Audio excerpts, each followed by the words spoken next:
Senhor presidente, senhores deputados e deputadas, quero cumprimentá-los.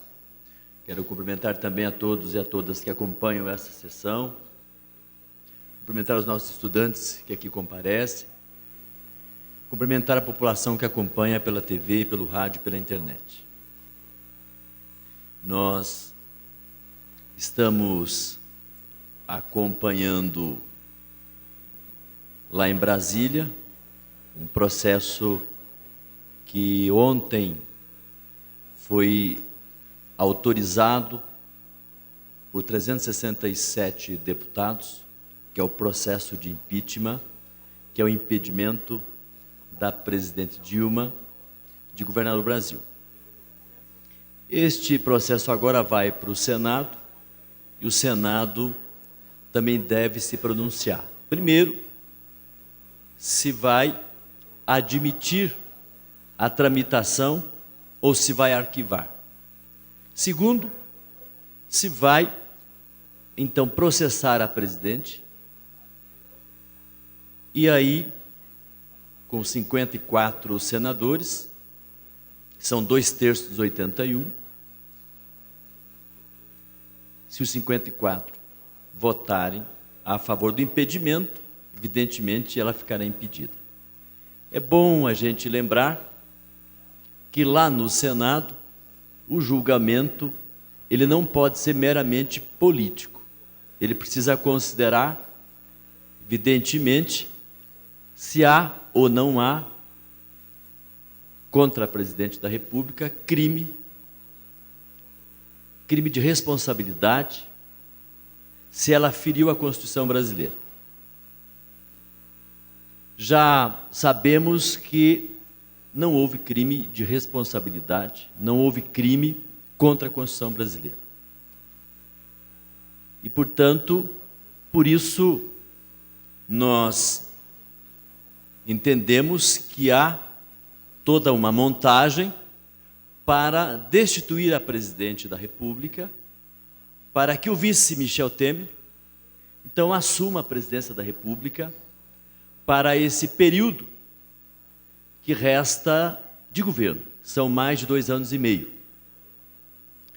E aí ficará como vice-presidente da República o presidente da Câmara, que é o Eduardo Cunha. E nós sabemos que contra eles e contra vários deputados que se posicionaram ontem a favor do impedimento,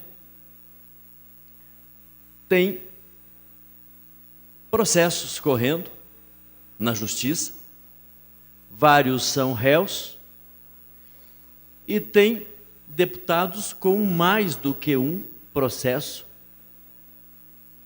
respondendo então vários processos por crimes muito graves, e há muito tempo vem cometendo esses crimes contra a sociedade brasileira.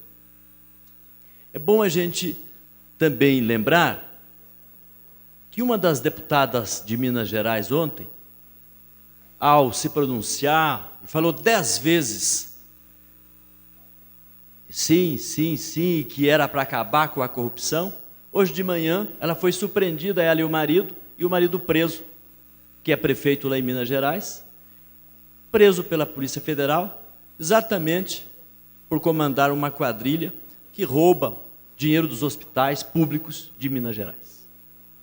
Então tem muita gente pousando de santo e atirando contra a presidenta Dilma, que até hoje não é ré em nenhuma ação. Não foi sequer denunciada em nenhuma ação na justiça brasileira. É bom a gente também verificar a honestidade de quem está invocando para si o direito de atacar a presidenta Dilma. É bom a gente lembrar que muitos que estão invocando e se passando por honestos tem vários problemas com a justiça brasileira, inclusive contas fora do Brasil. O deputado Eduardo Cunha já foi encontrado 13 contas fora do Brasil, e todas recheadas com dinheiro de corrupção. E assim, ele é acompanhado por vários deputados que o ajudaram nessa tarefa do impeachment. Então, deixar o Brasil na mão do Michel Temer e do Eduardo Cunha, com um programa de governo que é muito ruim para o Brasil. Eles falam que vão dar um remédio amargo para o povo brasileiro. Por que falam em remédio amargo? Para tentar dizer para a população que sem essas medidas que eles querem aprovar lá no Congresso Nacional e implementar no Brasil, não tem jeito. Só mexendo na Previdência, por exemplo, ampliando a idade mínima para aposentar-se, elevando para 65 anos para os homens e 60 para as mulheres, independente da categoria que pertence, só acabando com o direito de corrigir os benefícios da Previdência anualmente, ou quando se corrige o salário mínimo, permitindo que o salário mínimo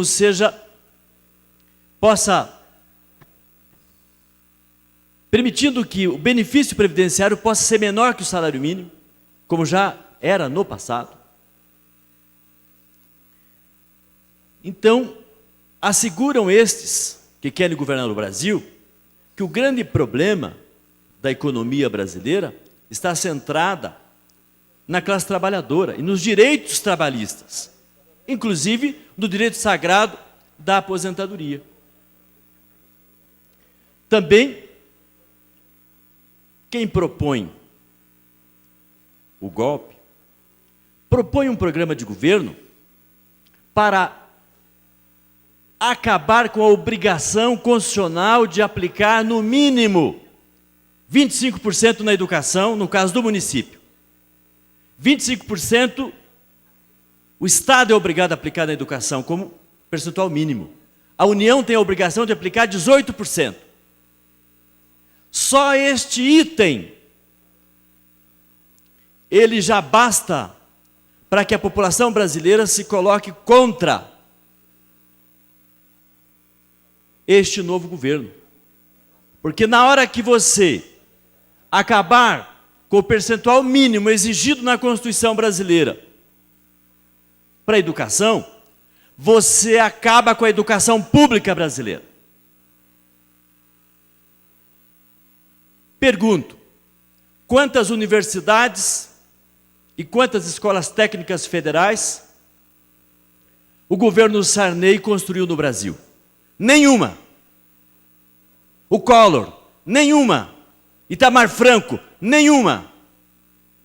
Fernando Henrique Cardoso, nos 2 mandatos, nenhuma escola técnica federal e nenhuma universidade. E nem ampliou as universidades que tínhamos. E quando se usa um percentual mínimo para a educação, pode ser feito como foi, por exemplo, 19 universidades federais nos últimos 10, 12 anos. Inclusive o Paraná, que tinha só uma universidade federal, em toda a sua história, conta hoje com mais uma universidade federal, lá em Foz do Iguaçu, a UNILA, Universidade de Integração Latino-Americana. Conta com 2 campi de universidade federal, um em Realeza, no sudoeste, da fronteira sul, outro em Laranjeiras do Sul.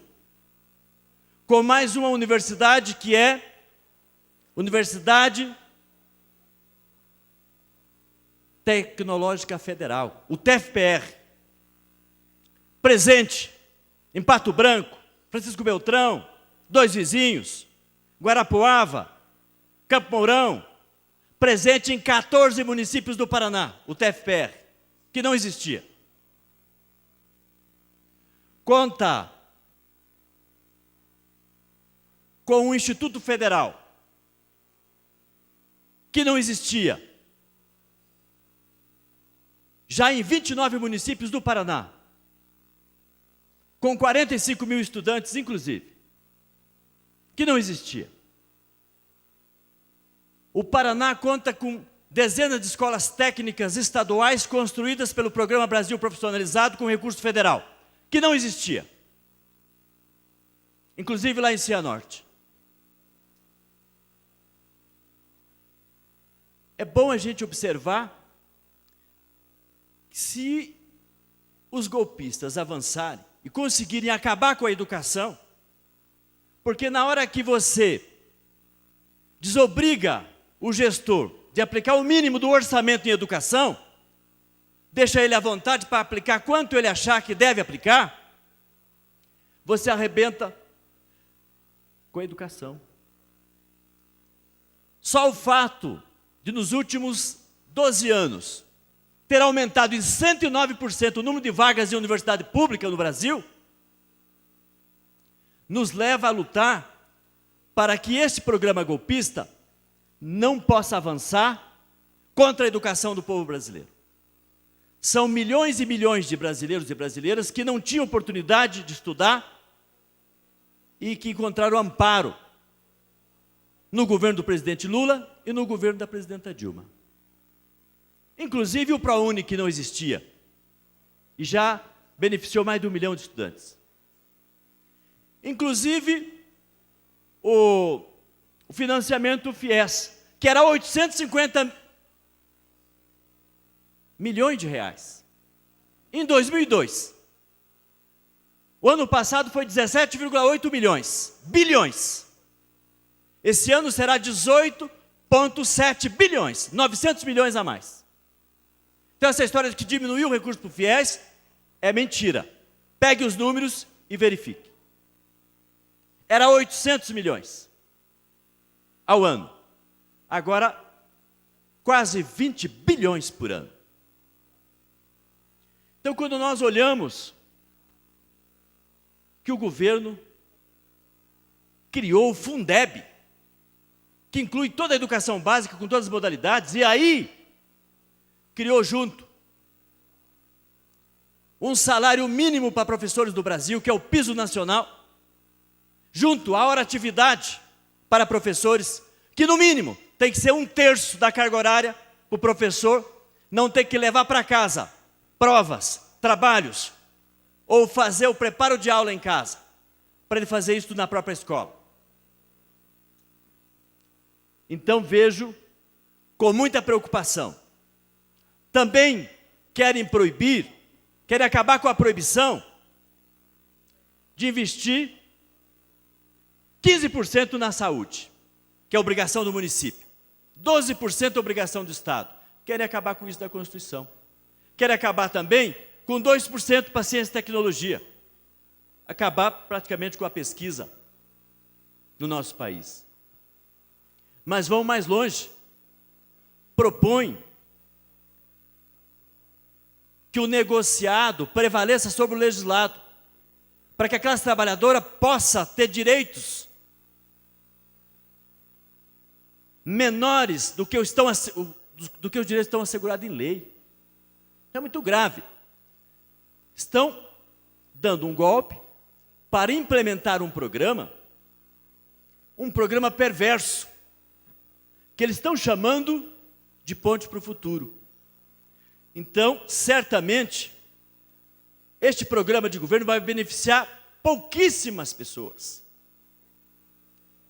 E ainda por cima, vai beneficiar os maiores corruptos da República Brasileira, que serão protegidos por esse golpe que está em curso no Brasil. Por isso que continuaremos na luta, mobilizados, pressionando, debatendo, resistindo. Não aceitaremos este golpe. contra o Brasil e contra a classe trabalhadora brasileira. Não aceitaremos esse golpe, vamos continuar de cabeça erguida, fazendo o bom combate na defesa da classe trabalhadora.